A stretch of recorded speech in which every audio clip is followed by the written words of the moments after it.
In the deepest reaches of the soul, men have feared the unknown since they first crept from the dust.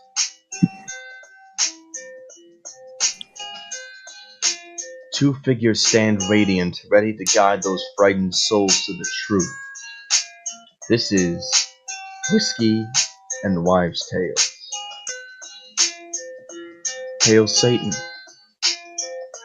And praise Jesus. Let's begin. All right. Good morning, Vietnam. Or did I say good evening, America, or to our brothers in Canada? What's going on, guys? Get your whiskey ready and your douche flutes in hand. Kraken, what's crack-a-lackin' today? What are we covering? Well, for our first podcast, I wanted to start off with something that everybody knows, something that people are very familiar with, and especially in the Northeast and Northwest region. Mm-hmm. This is something that everybody is going to know a lot about, so I thought we'd just cover Bigfoot. Yeah. Just Bigfoot, Sasquatches, the Yeti, the whole deal. Yeah. For our very first episode. I think it's going to be good, man. And so, technically, Bigfoot is like Santa Claus, pretty much, except for he lives in the forest and he walks around naked. But I feel like, some people so think like Santa Claus when he's drunk. Yeah, he's like Santa Claus when he's drunk. He's had a long night, a lot of eggnog, and he's just taking his clothes off, going wild. So people think he's real. People think he's fake. Let's cover some facts today. Let's see what's going on, man.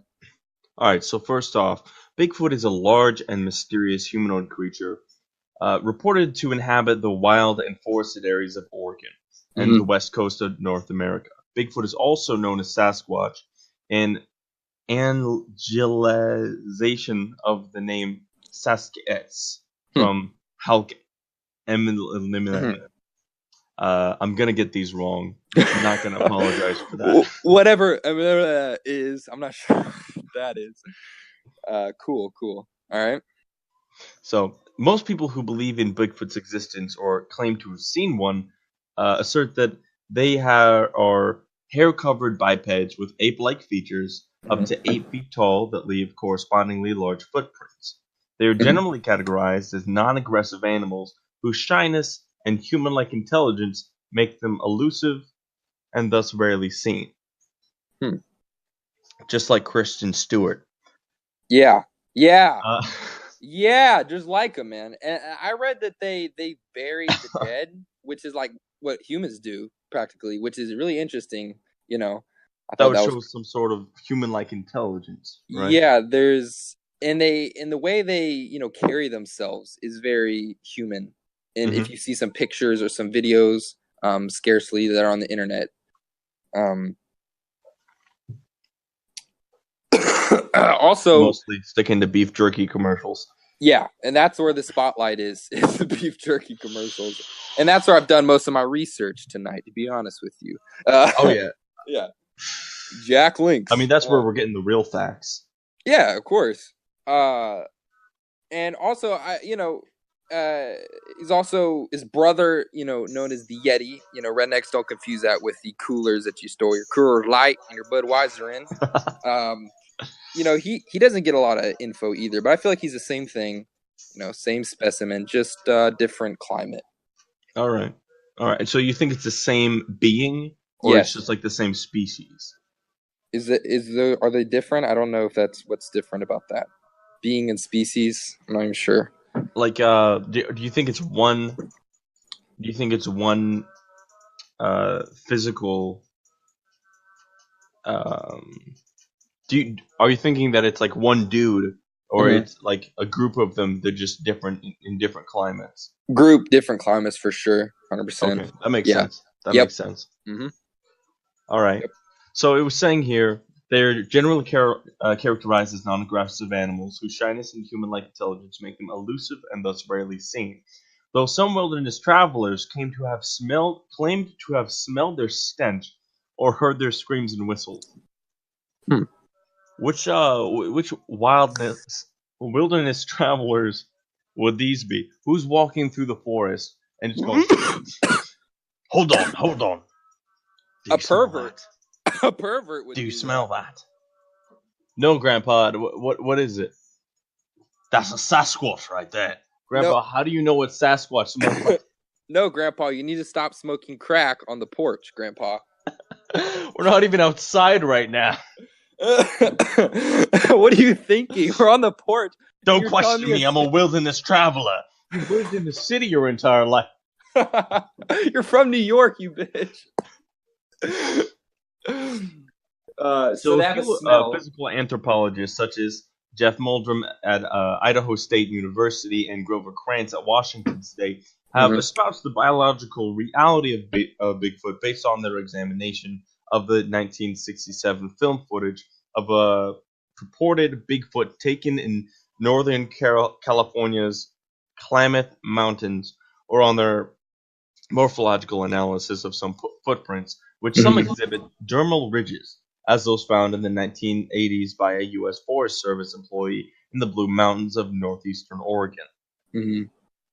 So it's interesting because I've actually seen that footage and watched on the History Channel, and Dr. Jeffrey Van Sine, which, I just completely made that up, verified that the way he was walking was impossible for a human to do that. The way his ligaments were moving, the way he's hunched over. I was like, okay, that's interesting, Very interesting. Basically, a human with legs that have been run over by a 4x4. Yeah. It's fucking 18-wheeler, if that. Just going all which ways. Yep. But yeah, I recommend looking up that footage. I forget what it was called, but it's good video.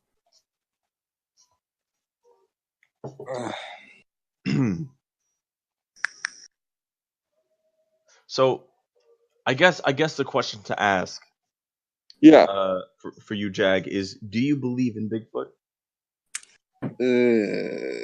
Okay, I feel like there is other entities out here. You know what I mean? It's not just us personally. Now, it's going to differ between a lot of people, but I feel like the possibility is high, but I feel like it's really low also because I get it. They're elusive, but damn, we've not found one motherfucking lost, motherfucking dude. You know what I mean? They're hard to get. Yeah. So there's no physical evidence of them being on this earth.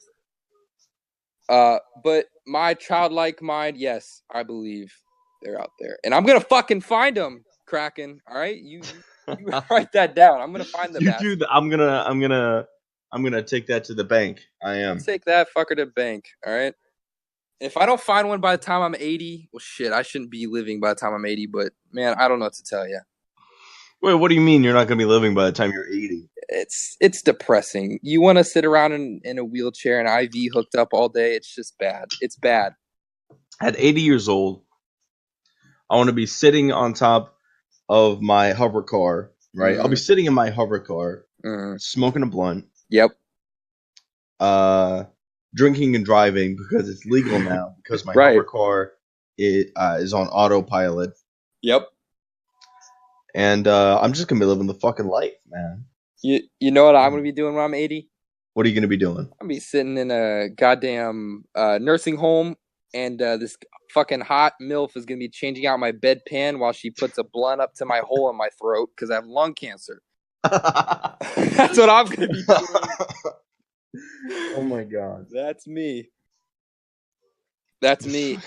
Hey, Kraken, can I share a quick story about Bigfoot? Back on the subject. Absolutely. Okay. When I was a kid, let's say 8 or 9, I was obsessed with this guy, right? I was from Atlanta, but I grew up in the suburbs. So there's a little woods around. So what I did is I went in the woods, right? I dug a hole and I put some sharp sticks in the bottom. I'm like, Bigfoot, he's going to fall in the hole, and, impale his legs, and I'm going to find him. Right. Week later, that's a foolproof plan right there, by the way. Oh, I just want to interject. It's about to bust wide open. Week later, my sister falls in, and I get whipped that night. So yeah, bad idea. Ooh. Yep. Or was it Bigfoot pretending to be your sister? God, don't. Oh, who knows? Don't even play with my mind like that.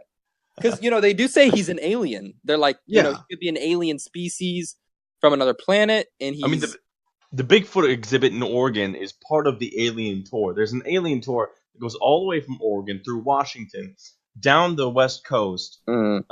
all the way down to New Mexico. Mm-hmm.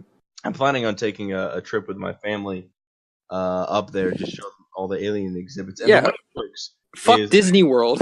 right. If you start at the bottom, right? Yeah.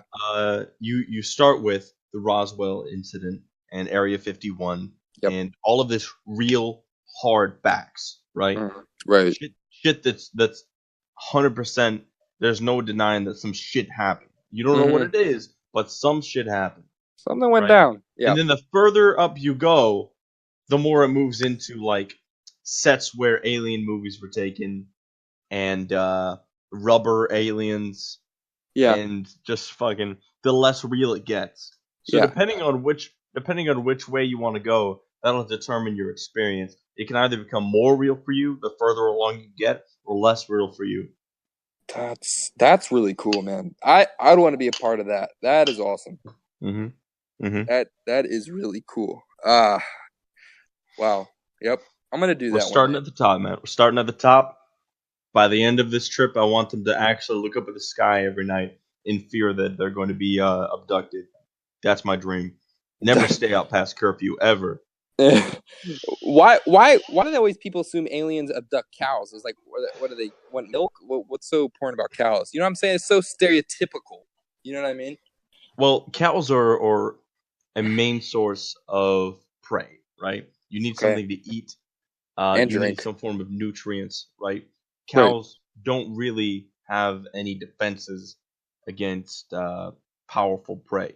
That's why farmers are always worried about people stealing their cows, animals eating their cows, and of course aliens abducting their cows. Because if the cow goes missing, you have to have some way to explain it to yourself. Otherwise, you're just going to be pissed that your fucking cow's gone. You lost a huge profit. Kraken, what do you think Bigfoot eats? Like, what do you think this guy's munching on the daily? Is he fucking munching on Bigfoot pussy, or like what is he doing? Probably beef jerky. Beef jerky.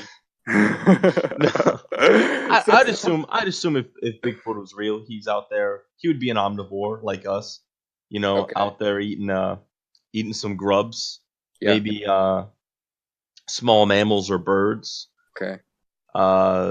Munching on some berries and some nuts. He's just looking for a nut, man. That's all he is. Look, Bigfoot's out there looking for a nut. That's his only goal, really. Headline: Bigfoot looking for fat nut. Secret to Bigfoot revealed: searching for nuts. Camper wakes up in tent. Bigfoot nut. Okay, I don't know where I was going with that. Sorry. Camper in tent. Bigfoot nuts. Bigfoot nut! Exclamation mark! Exclamation mark! Question mark! Bigfoot my god! Prank on Bigfoot. Gone wrong, gone second. Bigfoot impregnates MILF? Question mark? We're going into Pornhub title territory. Guys, don't look this up on Pornhub. It's gonna be scary. I'm just gonna let you know. All right, back to the topic. Back to what we're here for. All right, I'm gonna hit my vape. I got Bigfoot MILF stuck in my head. All right, I know. Get it out. Get it out. Most scientists, however, remain skeptics and dismiss the phenomenon as the product of mistaken identification of known animals or elaborate hoaxes, with prints cleverly planned to deceive. Over time, stories about Bigfoot have entered into oral tradition and become part of regional folklore. The historical record of Bigfoot in the Oregon country begins in 1904 with the sightings of a hairy wild man by settlers in the Sixes River area in the Coast Range. Similar accounts by miners and hunters followed in later decades. In 1924, miners on Mount St.